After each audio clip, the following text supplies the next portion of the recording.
John MacArthur, he was asked at a conference, what are two words that you think of when you think of Beth Moore? And he famously said, go home. I ended up doing an open letter to John MacArthur. If you Google, you could search for it. But I wrote it in the voice of Paul. And I said, what would Paul write to John MacArthur? And I came up with all this stuff. I said, brother John MacArthur, Junia can't go home because she's in prison for teaching and preaching the gospel. Yodi and Syntyche can't go home because, they're engaged in ministry from house to house, all this stuff. Deborah can't go home because she's busy adjudicating cases for Israel according to Torah. And, it's kind of tongue in cheek, but the serious part is we have these passages in the Bible that say women can't, women can't, women can't. At least that's the way we often interpret it. But what are actually women doing in the Bible? And they're doing the exact kinds of things that we would call ministry and even ministry leadership.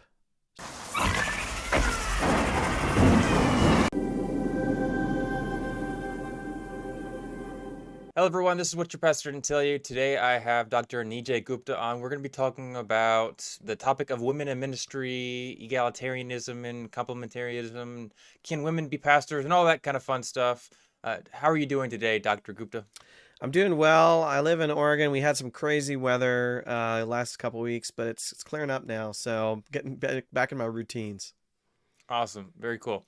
All right. So I'm really excited today to talk about your recent book that you did on women in ministry and all that kind of stuff. Can you give us a quick summary, of course, where people can get it? Sure. And your main arguments for what you talked about in your book? Yeah, a quick summary is, there have been a lot of books written on women in the Bible. And so for many years, I thought I don't have much to add to that. But I've supported women in ministry for about 20 years.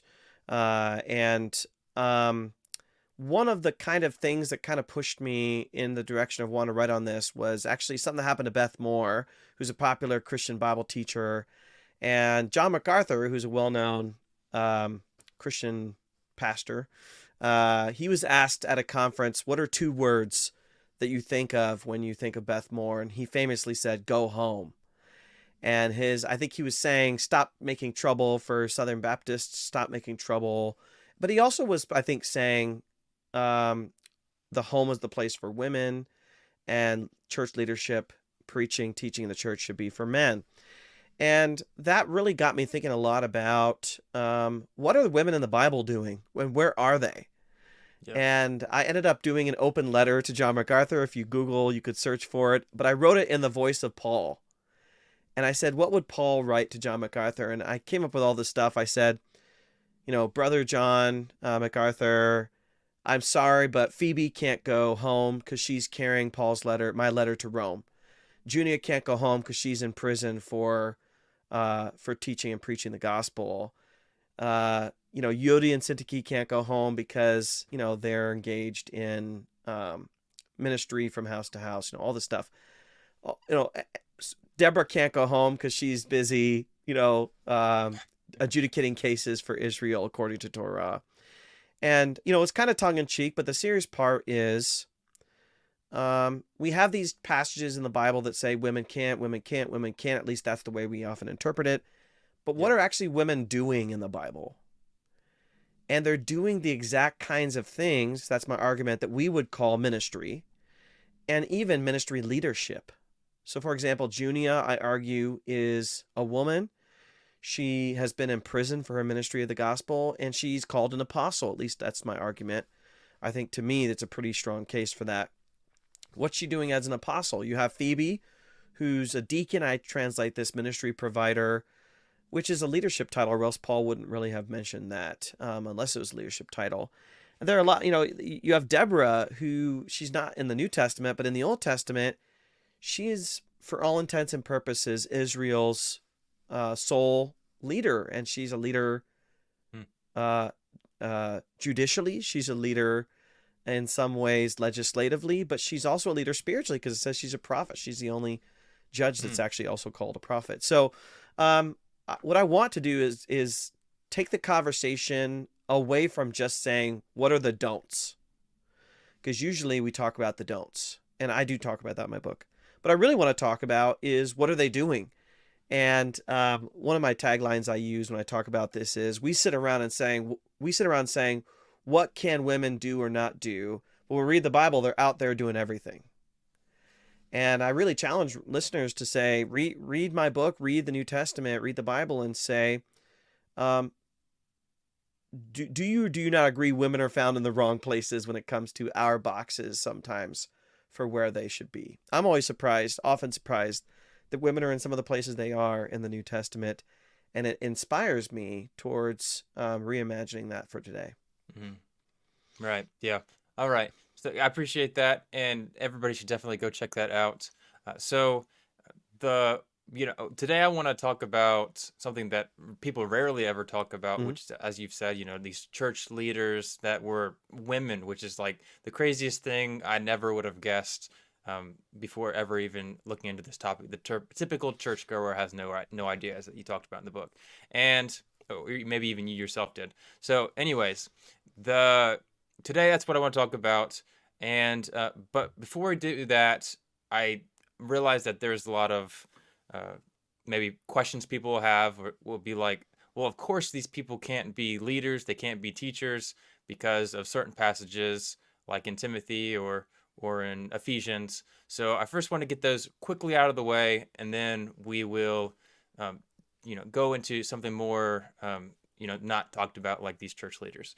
So uh, quickly, could you give us just really quick, obviously you've argued in other places, specifically in your book, as well as other places on YouTube and podcasts and stuff like that, but can you quickly give just your, I don't know, 5-minute summary for why you think that 1 Timothy 2 isn't a good reason to say, hey, there can't be women leaders in the church? Yeah, I mean, yeah, that's important. I did put chapters in the book on this because it's going to be questions that people ask. And often people who read the book will say, I keep asking when I read the book, what about? And then you have a section called what about. So we put that in there because we know it's going to be a stumbling block for people, because it may seem like we're ignoring those things, but we're not. We being me and my publisher. So real quick for 1 Timothy, first thing I want to say broadly about the New Testament, specifically about Paul, is he doesn't actually say women can't be pastors. That's important because we'll see on social media, people will say, Paul is very clear that women can't be pastors or women can't be lead pastors. He doesn't actually say that. And you might say, but he does say X, Y, and Z. Okay, then let's talk about X, Y, and Z. Let's not, you're jumping to conclusions. Maybe you think I am, but let's just start with what's actually there in the text, what's written. People will say today, Paul forbids women from being elders. He doesn't actually forbid women from being elders. So that takes some connecting of dots, and I'm okay with connecting dots, but let's make sure we're on the same page about how those dots are connected. So what does Paul actually say? He says in 1 Timothy, and there's some debate about whether Paul wrote 1 Timothy. I have no problem seeing Paul as responsible for it, maybe through Luke or through an associate. There are some reasons why people think that Paul in prison isn't writing himself. I'm okay with that, but I do think it's authoritative. I think it's meant to be in the Bible and all of that. So Paul writes, I don't allow a woman to teach or to something with authority over a man. Okay, let's quickly talk about the teaching part. Paul used the Greek word didasko, where we get the word didactic from. And you would think Paul talks all the time about teaching. He actually doesn't. Only a handful of times does he use this specific language. And my take, and I talk about this in the book, is he's specifically talking about teaching doctrine. He's not talking about preaching a sermon. He's not talking about giving a testimony. He's not even talking about a lead pastor preaching. I think he's really talking about teaching doctrine, because he tends to use that specific word for the kind of repository of truth that the church guards. Now, keep in mind, when we say the pastoral epistles, 1 Timothy, 2 Timothy, Titus, we tend to use this line, pastoral epistles, as if the pastoral epistles are some guide to church ministry, some generic guide. They actually aren't. 1 Timothy and Titus in particular are dealing with rampant and toxic false teaching. That's clear from like the 3rd verse. And Paul is telling Timothy, in fact, he keeps Timothy in Ephesus to extinguish a pretty serious false teaching. So when he's saying, I don't allow a woman to teach a man doctrine, he's not bringing up that in all of his letters. And we know from 1 Timothy that women are specifically the target, one of the main targets of the false teachers. They're preying on these women. and they're teaching them to be against marriage, and there's all these other things. There's a lot of studies about what these false teachings are. Mm. So we know that these women are being convinced, some of them, of this false teaching. And it seems like when Paul says, I don't allow a woman to teach, he really, I think, means to claim to know more about doctrine than men, or to claim to have insight or revelation over men, given the whole context of 1 Timothy, not just pulling that verse out of context. Okay, I could go either way on exactly the meaning of that, but what's more important is the second verb, which is a Greek verb, authenteo. Now, what I'm not trying to do is to pull rank as a Greek scholar, but it's really important we get this verb right. And when people say, oh, Nijay, are you just trying to manipulate a verb to make it say what you want it to say? Go back to the King James.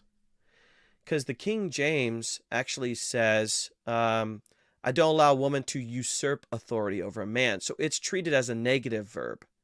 For much of church history, actually until the middle of the 20th century, the verb that Paul uses there, authenteo, was treated as a negative word of negative use of power. Domineer, usurp authority, control people, things that we say no leader should do ever. Now, there are some reasons, in a 5-minute talk, I don't have time to get into it. There's some reasons why some translations change that to a neutral or positive meaning. I don't allow a woman to teach or to have authority over a man. My argument, which I talk about in my book, which I think I can prove pretty strongly, is it's meant to be a negative verb. And it's something not about women, but about no one should be doing this. No one should be authenteo-ing anybody. But in this situation, it was women authenteo-ing men. Now, again, someone might say, Nijay, you just seem to be bending over backwards. Think about this. Paul uses a verb here that he never uses anywhere else in any of his other letters. It's never used in the Gospels. It's not used in the Catholic epistles. It's not used in the book of Revelation. It's not used in the Septuagint, which is the Greek translation of the Old Testament, which is about 7 to 10 times the size of the New Testament. It's only used about 8 to 12 times in all of Greek antiquity before the New Testament. And if you want to get a sense for that, imagine that you hear a word today, and you'll never for the rest of your life hear that word, say it, or see it written. That's the kind of rarity of this verb. Paul had about 15 other verbs he could have used if all he wanted to say was, I don't allow a woman to have authority over man. He had 1 or 2 options that would just be so common in the other letters that he has. So if all he wanted to say was, I don't allow a woman to have authority over man, he could have chosen exousia, which is his most common word for authority, or a handful of other terms that are very common, so common they would be used once a week or once a month in church. And he chooses to use a word that would be extraordinarily rare. And the rule of thumb for Bible translators is rarity usually relates to context. If I'm using a rare word, it means something unusual is happening in the situation. That's really interesting. Okay. I've always taken the perspective that if we have so little on a word that we should just, put our brakes on, specifically. And, maybe you can be confident even without such a clear defined meaning on a word. But even then, I want to be hesitant in something like that. But so on the other topic here, let's talk about the submission passages, Ephesians 5, 1 Peter. What about, can you tell us why those are such a challenge for, people, women in ministry, and then how you approach that topic? Yeah, a lot of this has to do with what we think of as headship, or the language of headship that's used in churches. It's important to know the word headship doesn't occur in the New Testament. The word head does, obviously, in Ephesians and 1 Corinthians, other places, but the word headship doesn't. So it's actually a concept that people derive from the Bible that isn't actually in the Bible, like Trinity. The Trinity is true, but the word is never used in the Bible. Headship, we have to decide whether or not it's true, even though the word head is used in the Bible. It's used in Ephesians. There are a number of passages in the New Testament that are similar, that are called the household codes. Colossians 3, Ephesians 5 and 6. There's one in 1 Peter. There's one in 1 Timothy. And what these texts have in common is they talk about how to manage the household, the Christian household or a household with Christians in leadership, with three pairs of people in mind: parents and children, husband and wife, and slaves and masters. Now, it's really, really, really important to know that Paul and Peter don't get this paradigm from the Old Testament.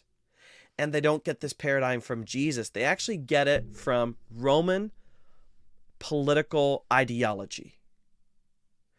This whole concept goes back to Aristotle and Aristotle's understanding of how the household should function.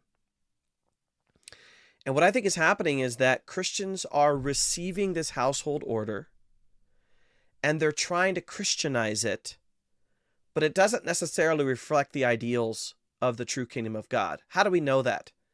Because in heaven, there aren't slaves and masters.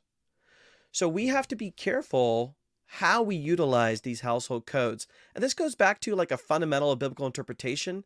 Not everything that happens in the Bible is something that Christians should do.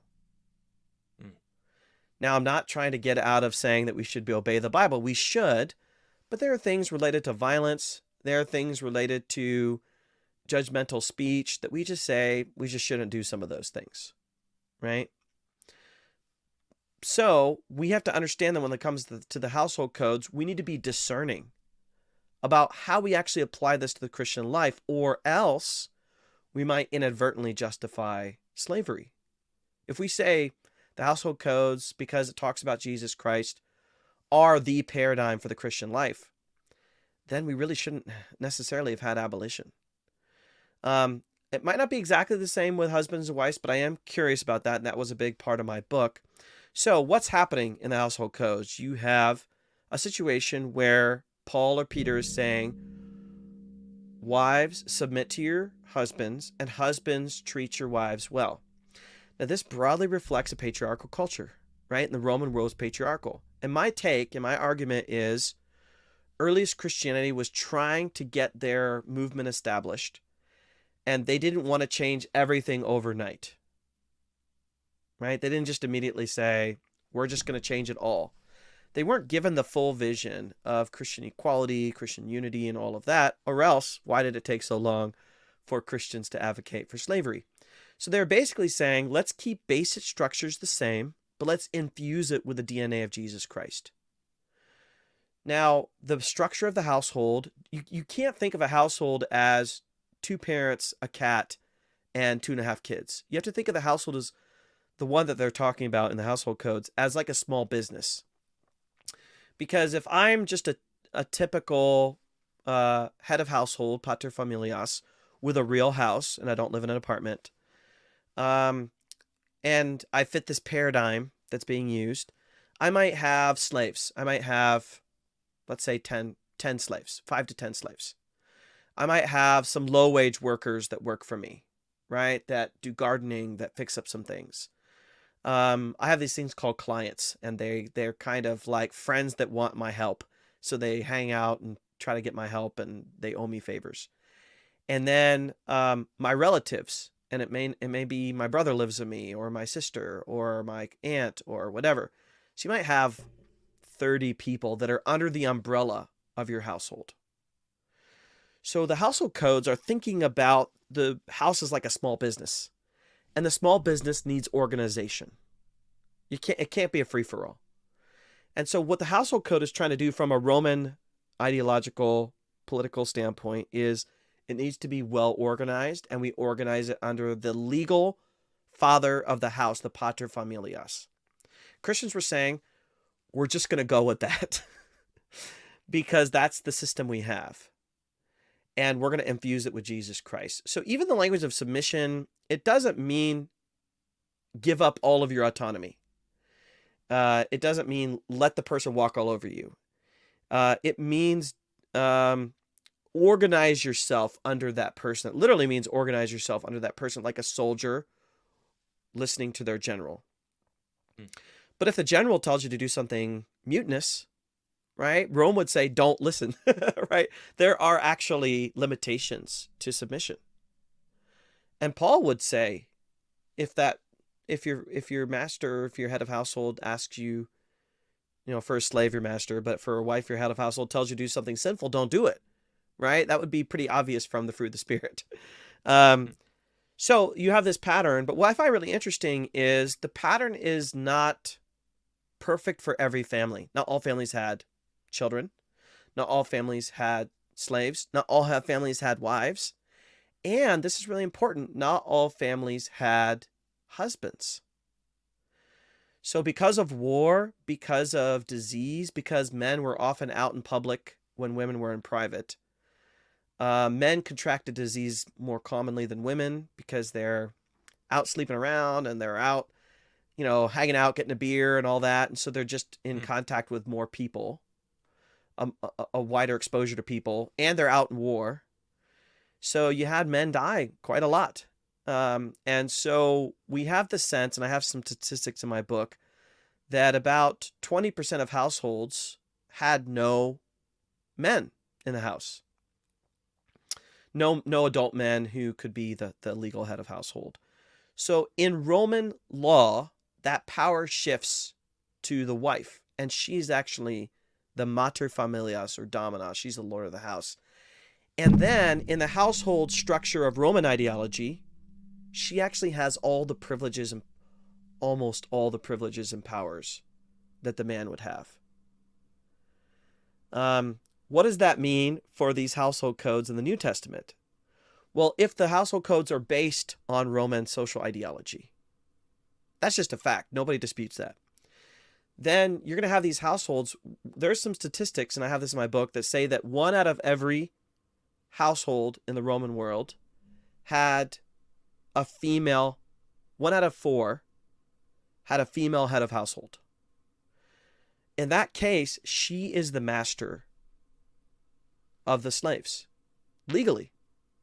And in that case, if a slave has a child with another slave, the master of the house owns that child, and the parent is not actually a parent of the child legally. So when you're talking about parents, then the actual father, this gets a little complicated, the actual father biologically of the slave does not have parental powers over that slave, but the master does. So then you take the household code and you say, if you have a female head of household and you have a slave who is a Christian going to church of that female head of household, and it's a man, that slave, who is that slave submitting to? Submitting to the female. Legally, that's what's going on, right? So then Christianly, what's going on?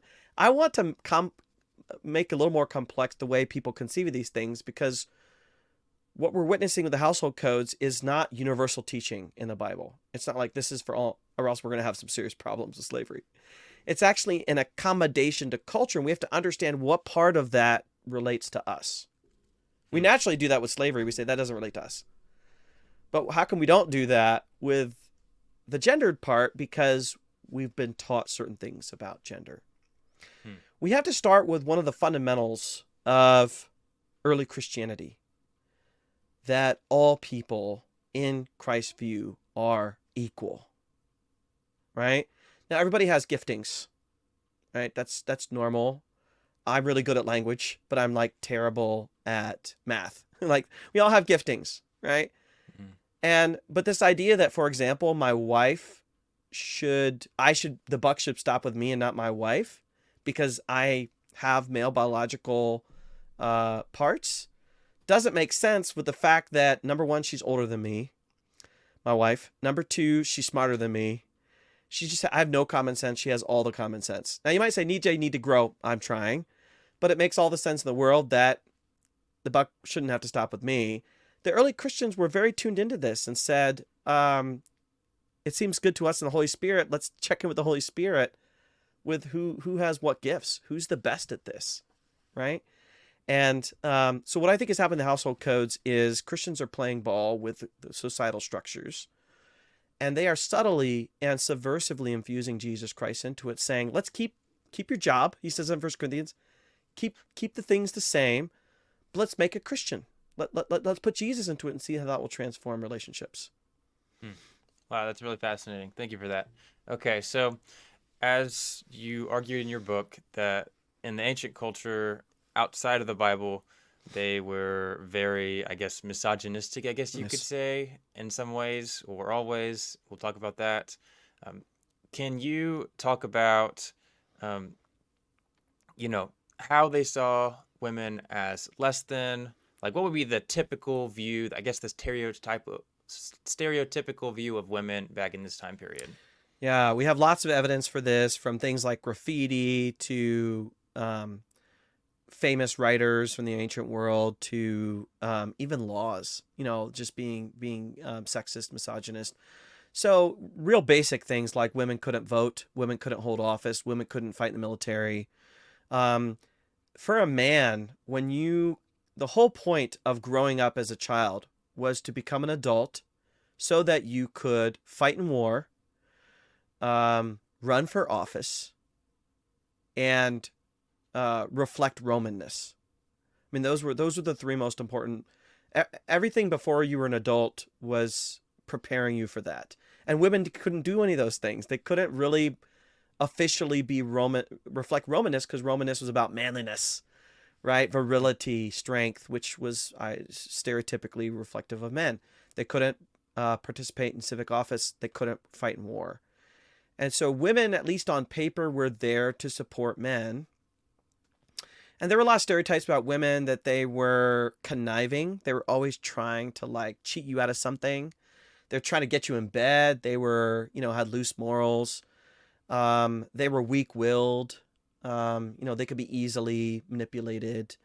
These were common stereotypes that even persisted today, right? And a lot of things trace back to the ancient Greco-Roman world.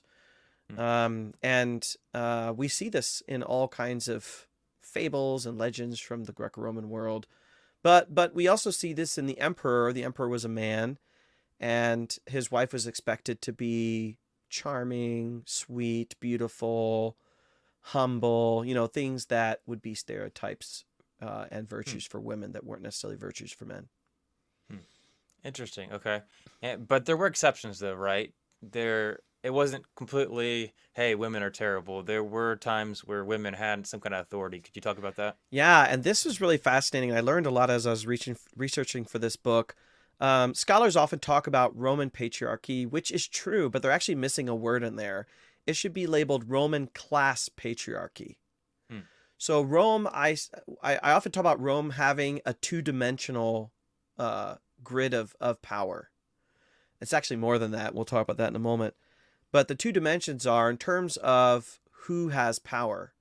Certainly, all things being equal, men had power over women, but the reality is things weren't always equal.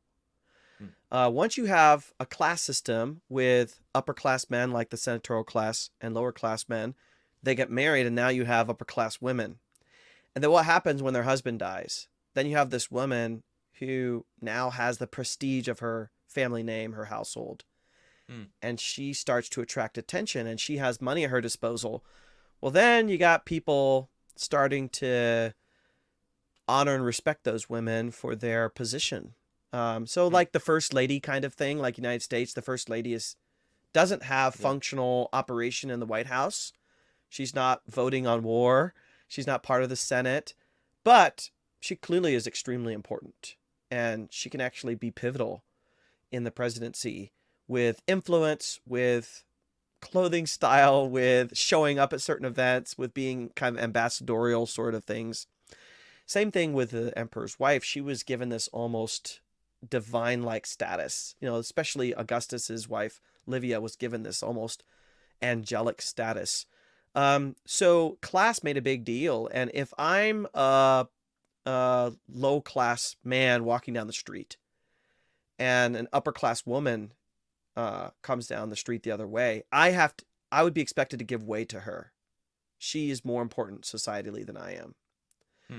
And so you have those sorts of things. But I'll add another piece of that puzzle. Rome had two sometimes competing interests. They wanted to be noble and regal, but they also wanted to be large and expand and have more territory and people. So they wanted to be, the kind of joke I use with one of my friends, Lauren, is they wanted to be a boutique and a Walmart at the same time. Like they wanted to be the best in class and have the most inventory. So what that meant was they wanted prestige, which they believe came through men, but they also wanted expansion, which came through anybody that was good at their job. So if a woman was really good at their job, Rome would allow them to grow in influence if it meant the expansion of Rome. So for example, Rome tolerated business women. And if a woman was really good at her job, selling chickens or selling, clothing, and she gained a lot of money, Rome was fine with that because they knew if economically it led to prosperity on a broad level, that was good. So you had women who could now possess high level of wealth, and they'd have slaves, and they'd have lots of clients, and they'd have all this power. And then you have businesses starting to go to them saying, would you give us a loan? Would you show up at our event? And now women start collecting not official power because they can't be magistrates, but they have they have a huge amount of social capital, and they have influence. So from Pompeii, for example, we have business women who are being asked by local politicians, will you put up advertisements saying that you're with me, that you'll vote for me? So we have women agreeing to this and putting advertisements on the walls of their building, their business, saying we support so-and-so. So these women can't vote, these women can't hold office, but they can lobby for these people because they've acquired social capital. So then the question is, what do Christians do? Do Christians say to these women who are high class, who are powerful, hey, you need to chill it down, you need to become domesticated? I don't think they do. Take Lydia, for example, from the book of Acts. So Lydia seems to be a business person. She seems to be successful. She seems to be the head of her own household because no man is named. When she converts, her whole household converts, which would be something would happen with a head of household. And then she becomes a hub for the Christians that meet there. The apostles, Paul and Silas, go on all these adventures. They go to jail. They get out. The magistrate said, you need to head out. You need to leave town. And Paul and Silas say, we need to make one stop first. And where do they go? They go to the house of Lydia. Well, how do they know to go to her house? She seems to have become an important enough figure that Christians are gathering there in that particular place. And some people actually think that Lydia is the same person as Euodia, who's mentioned in Paul's letter to Philippians, which would indicate that she had an impact. If not, it's still interesting that Lydia is mentioned beginning the church in Philippi, and then two women are mentioned in Philippians. What are the chances that Lydia wasn't the person that brought them to Jesus? That says something, too, about early Christianity. Yeah. Okay, so we kind of dug a little bit into Lydia, so that's interesting. All right, so I heard one interesting, rebuttal or idea that, hey, it's just they were just meeting at the place where she lived. What's so significant? I mean, people do that today, and we don't say, hey, they're clearly the pastor of the church or a big leader. Could you talk about why them going to meet there is so significant, or maybe you're not even claiming certainty on this, that it just seems really interesting? No, I do think this is huge, and it's a great question. Like, if I'm leading a Young Life meeting, like, I could just say, I'll put up my house, come on in, and I might have nothing to do with that meeting. I might go in the basement, or I might sit in and listen. But in the ancient world, if you opened your house to somebody, the head of the household, especially if they're a Christian, is going to be looked at as an important figure, whether they're named leader or not. But there's actually a tendency, if you look at the book of Acts and the New Testament letters, for a correspondence between the host of the house and that person being a leader. So, for example, if you look at 1 Corinthians, Paul says, I'm very strategic in who I baptize, 1 Corinthians chapter 1. And he's like, Christ didn't send me to baptize, meaning that's not going to be my main gig. But who does he baptize? He baptized Stephanas, Gaius, Crispus, who are also named as leaders later on. So it seems like Paul invested specifically in these head of households. Why? because they would be natural leaders. To be the head of a kind of small organization, you already have some leadership skills. Jump over to 1 Timothy and Titus. Mm-hmm. And Paul actually says episkopoi, overseers or bishops, should have the virtue and experience of being a good manager of a household. So the highest level of leadership for a church would be an episkopos, a bishop, or an overseer. And according to the pastoral epistles, they automatically are expected to be wise leaders of their house. Why? Because the leadership qualifications overlap. If you can wisely discipline and guide and manage your children, your household, your slaves, that's going to correspond in many ways to the church. That's going to correspond in many ways to that community. Think about practically too. Take Lydia's household. Her whole household converts. Let's say it's 20 people. They have a church meeting. Why would Lydia not be leading them? Why would she not be seen as a leader? Right? They trust her. They have some relationship with her. Right? It's going to be kind of natural for that to happen. And so, the book of Acts seems to reflect this as well. Priscilla and Aquila, right? They lead their own household church. Philemon, we think his wife may be Apphia, his child Archippus, who are mentioned in the introduction. He leads his own household church. So these things kind of make sense practically when you think about them, but it also seems to be strategic. If you can win to Jesus, the householder, the house church leader, they're going to be a natural leader in their community. They already have those skills. Yeah, that's really interesting. So it's not simply that they're just meeting at the house. It's a lot more than that. Yes. Okay. Yeah, we kind of dug into a little bit of the biblical, text as far as leaders and from what we see. But say hypothetically that we didn't have the biblical text, or we just hadn't even read it yet. Sure. Like we just ignored that part. If we're just looking at the culture, what would we expect from to see how the New Testament or the early church operated as far as women and leadership? Would we expect no women at all? Would we expect some? What would we see from that, do you think, if you could just guess? Well, I mean, all we know is from the New Testament, so that's a little bit challenging. Sure. But are you saying based on Roman culture, or are you saying based on what the New Testament talks about? Roman culture. Okay. Yeah, let's say you had a household say, we're going to be Christian, but they don't know much about Christianity. So let's just hypothetically.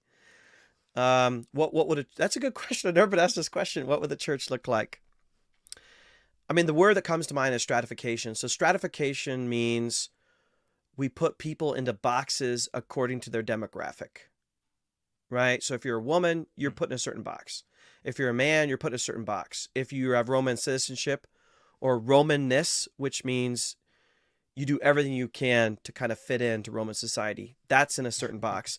And then if you don't, that's in a certain box as well. If you're a slave, that's a box. If you have physical defects, that's a box. If you're a child versus an adult, that's a box. And so a Romanized culture for a church is a stratified culture. And Romans loved to force people into situations where they are envious of people that have better and more things. And this reinforces Romanness, right? So even though women could have privileges and things, there would just be clear dividing lines about what a man gets versus what a woman gets. There'll be clear dividing lines about what a slave gets versus what a free person gets. Or if you're an ex-slave, they called it a freedman or a freedwoman. They're put in a certain box where it's like an ex-con. You're not quite a regular member of society. You're not quite still a convict. So I think a Romanized church is a stratified church. They're going to showcase silos and privilege. I guess privilege would be the best word. It's going to showcase privilege based on background and demographic. Interesting. Okay. And how much would you say we see different in the biblical text? Something I wanted you to mention actually was priests were often women. which is Yeah. very interesting to me because, and in our culture, or maybe the more conservative Christian culture, we're like, okay, women can't be leading, churches, they cannot be teaching. It's almost like women should not do the religious things compared to in the Roman culture. We have a lot of situations where women were specifically the priests. Could you talk about them being priests, Yeah. and then maybe we'll get on to the other question of how Great that question. compares with the So you have Bible? to Yeah. understand what priests are in that world. Don't think of Okay. like a person with like the black shirt, white collar. It's not like that at all. They're basically they're basically religious technicians, and they're associated with usually a public cult. The official priests were associated with a public cult, like the temple of, um, let's say, uh, Hera in Rome, and they would be assigned to work for that cult. Now, one of the big differences between Roman priests and Jewish priests Hmm. is Jewish priests were meant to be holy, and they came from the tribe, ideally, of Levi. Yeah. But Roman priests, there was no assumption of holiness at all. Like, there's no moral test, there's no holiness test. You could be married, it didn't matter. There's only one group, the Vestal Virgins, where that was a big deal. And in Jewish priesthood, it was commoners that were often priests. Think about like Zacharias and Elizabeth, from the Book of Acts. They're just poor, common people. But in the Roman world, if you're going to be a priest for a major temple cult, usually it's high class people. It's kind of like lifestyles of the rich and famous, and you're competing with other people. So it was a mark of prestige. And so you had these women that would be competing to be in cults. They were usually high class women that were by family name, had that privilege. So think about like a Meghan Markle. You know what I mean? Like, think about like, this is that she's been adopted in the royal family. I know that's complex, but she's a part of the royal family, right? And this is kind of the way women were in the high class in the Roman world. They were often brought into a prestigious family because of their family connections or money or whatever family name. And then they got to be in this prestigious cult, that sort of thing. Why did women get a allowance to this? I think a lot of it was family connections. And they were almost treated as quasi political appointments. They couldn't have political appointments, but these were similar to political appointments. I think some of it may have been actual spiritual gifting, not in a Christian way, but they had powers or skills in what they call divination.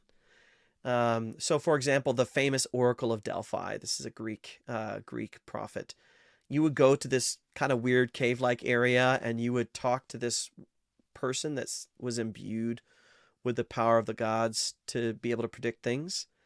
And it was often a woman. It wasn't exclusively, it was often a woman. And so I think it was just what they think of as this person has, spiritual gifting. I think partly reflected the world of gods, where you have female gods that have power, Mm-hmm. right? Aphrodite or Hera or, Yeah. Another interesting thing is Rome got into this habit of creating gods out of characteristics, like Victoria, victory, is a female deity. Rome, is a female deity. Justice, Justitia, is a female deity. This gave this kind of reflected that, hey, if Roma is a woman deity, then she should have a female priest. And that gave women some kind of interesting privileges and powers through that route. Mm. Yeah. Yeah, that's really interesting. Okay. So how does that compare with the biblical texts in the New Testament? I mean, obviously you've given some arguments in the book for, and even today, for why we see Christian women, female leaders. Could you talk about how those two compare, and maybe even give some more arguments Sure. for Yeah. leaders? One fascinating thing about early Christianity is all religions had priests except Christians. If you're part of the cult of Asclepius, which is a Greek god of healing, they have priests. If you're part of, the official cult of Jupiter, they have priests. If you're part of the imperial cult where we worship the emperor, they have priests. Jews have priests. But Christians didn't have priests. And in the whole New Testament, no person is named outside the Gospels where we're talking about Jewish priests. No Christian is named as a professional priest. Now, sometimes they use the metaphor, like the priest of all believers, but it's a metaphor because Jesus is the great priest. So because Jesus is the great priest, what does the priest to do? A priest is essentially a go-between between humans and gods. And because of Jesus Christ being the great high priest, Christians don't need priests because they have a direct connection to God anytime they want because of Jesus through Jesus. Now, if that's true, then you don't need to actually visit a priest. Now, Catholics, I understand, they believe the priest is a representation of Christ. I disagree with that. But I understand that why people go in that direction. The priest is not technically a priest. They are an agent of Christ's priesthood, I would say, if I were to go in that direction. But why didn't Christians have, could Christians have had female priests? They couldn't have because they didn't have priests at all. And they actually shifted the whole paradigm because the terminology they tended to use for leadership was terminology that comes more out of the political and business world of management and household world. So I would say the most dominant language they used for leadership was something more like guardian, the way that, they used to have like Grandparents' Day for my kids at school, but some people, let's say they don't have grandparents, or you say Parents' Day. Now they just say Guardians' Day or Special Friends' Day. So I kind of like that because not everybody has a mother or a father and all of that. What do you do with foster parents? What do you do with... So it's kind of like that with Christians. Christian leaders are not... You're going to appreciate this, Zach. One of the words that's never used of Christian leaders that was used in the Roman world was ruler. Synagogue ruler, right? Society ruler. It's the Greek word archon. Christians never use this word because they never thought of themselves as having power over others. Now, they can have authority in the sense that they've been invested with a calling by God, but that calling is to take care of others. Paul says in 1 Thessalonians 5, honor those who look after you. Honor those who take care of you. The language of the church is not language of dominance, domination, power over. It's a language of guardianship. When I think of what a pastor is, as a shepherd, they're a shepherd of souls. They're a keeper of souls. They care for souls, right? They're guardians. And my understanding is, insofar as a family has a husband and a wife to care for the children, so the church has men and women to care for their children, their flock. Yeah, that's awesome. All right, thank you for that. So last question probably here. For people maybe not familiar with like scholarly discussions on how the church operated back then. So I guess in today's culture we have like the pastor and then the elders and deacons or whatever. But could you talk about how the early church operated as far as the levels in the last few minutes we have here? Yeah, the three key terms that are used in the New Testament, if we're just using basic kind of NIV English, are elder, deacon, and bishop or overseer. They didn't use the word pastor. Now, we do see that in Ephesians. We have one small reference to it. There is the language of shepherding that's used in the book of Acts, that's used in 1 Peter, but it's not used technically, as far as I understand, as an office. And I don't think any of these were offices like... we have to have an office where someone sits in a chair. They're more like functions. So let me go through them really briefly. A deacon, I call these ministry providers. They're basically the people that carry out the actual ministry work. They're people that are going to be visiting the sick. They're going to be the people that are organizing things that are going on in the church and running the food pantry and maybe even doing some of the teaching, Sunday school, things like that. They're serving the people. The language of diakonos, of deacon, is service. They're serving the church in leadership. The second term, episkopos, which we translate as overseer, it's basically a manager. And I get the sense that there's overlap between bishops or overseers and deacons, but a big responsibility of the overseers is strategy, decision making, and kind of oversight of the church, strategic decision making, executive decision making. That doesn't mean they didn't do ministry, and I think it's important that Christian leaders all do ministry. They weren't just sitting in an office clicking buttons on their computer. I think that they were all doing, but they were kind of they kind of held that weight of the church's life on their shoulders. And then the third term is elder. Now, this is interesting because the first two terms are actual verbs. They're things you do. But the word elder, presbyteros, literally means old person.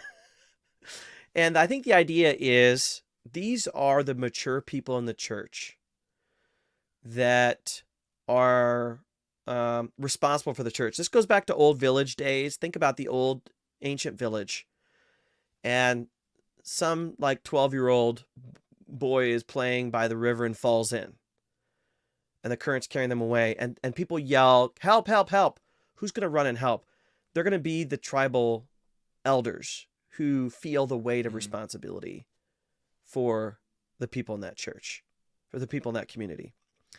And so it's not as much like this is your job as much as this is responsibility because you're the seniors of our group, right? And you get then to the church, and you know what I hate? I hate when there's a church where you have these elders, and then you go to this church, they have these elders, and you have no idea who they are. Like, I think early Christian churches, the elders are the people who are the leaders, and you know who they are. Like, it's not like once a year we bring up the elders and thank them for their service behind closed doors. So I actually disagree with some scholars. Some scholars believe that elders were different from the deacons and overseers. I actually think that if you were considered a mature person in the church who was Orthodox, you could be an elder and an overseer, or an elder and a deacon, but you would go by your specific title. So if you're a deacon, you're a deacon elder, but you go by deacon. So I think women actually played these roles. I think Phoebe would have been an elder because she's a deacon also, and she's an important, respected person. I think Junia, who's an apostle, is also an elder. But nobody actually was called Elder Bob in the Bible. Yeah. So elder is a category that isn't always used as a title, that wasn't really used as a title. Yeah, that's really interesting. Okay, so that makes things real interesting because we have this idea of a pastor who's like the leader, and there's also idea that somehow a pastor is not supposed to be a woman, but it was never the idea. This role doesn't either wasn't important or wasn't mentioned or something. So how do you, I don't know, how are we supposed to understand that, even today's culture, or for just how we run a church? Yeah, when people argue about the position of pastor, they're basically combining things in Scripture. They're basically saying you take the shepherding language of Acts and First Peter combined with the eldership language, and now you have a pastor role that has authority, that has gravitas. I don't connect the dots that way because for 400 years they didn't actually use the term pastor. So I'm apprehensive. That doesn't mean there shouldn't be pastors. It's fine they're pastors. That's just the way we've developed it. But to say that we have these specific barriers in Scripture, you have to actually connect the dots. And I just don't connect the dots that way. I think that men were the norm because of just the way culture was. But the earliest Christians were trying to change things by who they rubbed shoulders with, who they commended.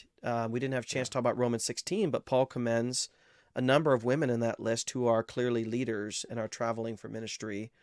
You have women like Nympha, Euodia, and Syntyche, and that are mentioned throughout Paul's letters that appear to me to be women leaders. And so they started with what they received, but they were journeying towards what God's ideals were. And that's what my book's about. Awesome. All right.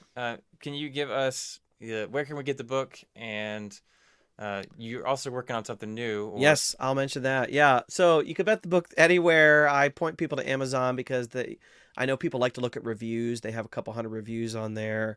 oh well. But if you want to get it from christianbook.com or Barnes and Noble, wherever you like, local bookstore, that's great. I'm happy with however. Oh, people like Kindle, so that's another way to go. If you want to go directly from the publisher, they have some links there. My latest book, if you've read Tell Her Story, but you just wanted to read something else, is called Strange Religion: How the First Christians Were Weird, Dangerous, and Compelling. It's kind of a follow-up. It's not a sequel, but I would say it's kind of a spin-off. And if Christians were weird in Roman society in investing in women, what other ways were they weird? Inquiring minds want to know. So check that out if you're interested. That's really cool. All right. Um, One, I want to hear this. Maybe you're not prepared. It's okay. And you didn't even mention this in your book that I noticed. But last quick question before we leave here. If, like, we talked about specifically the New Testament, Mhm. but then we have about 2,000 years of how Yeah. churches operated or whatever. So is there any evidence to think that we have any women pastors before the last 200 years, or lots of church women leaders? Any idea about all that? I mean, the word pastor is complex, but the idea of women theologians, women leaders, we have a number of women theologians, Julian of Norwich and Macrina as well. So many women throughout history have been contributors to the Christian faith in really important ways. Sadly, the idea of kind of a bishop or a pope or something that didn't happen. But we do have so many throughout time, so I encourage people to check that out. I want to mention one of my favorite scholars, Lynn Cohick. She has written two books, one on women in the ancient church, my kind of time period, but then she wrote another book on women in the medieval period in Hmm. Christianity. Can't remember the title. You can link it, but she co-wrote that with Amy Brown Hughes. Fantastic book. Gets you into another era, kind of the patristic era, early medieval era. So check that out. Cool. Yeah, I'll probably end up interviewing here. That's cool. Yeah, you All right. should. Awesome. All right. Well, thank you so much for coming on. It's been an absolute pleasure. Everybody go check out your book. And otherwise, I hope you have a good rest of your day. Thanks so much. Awesome.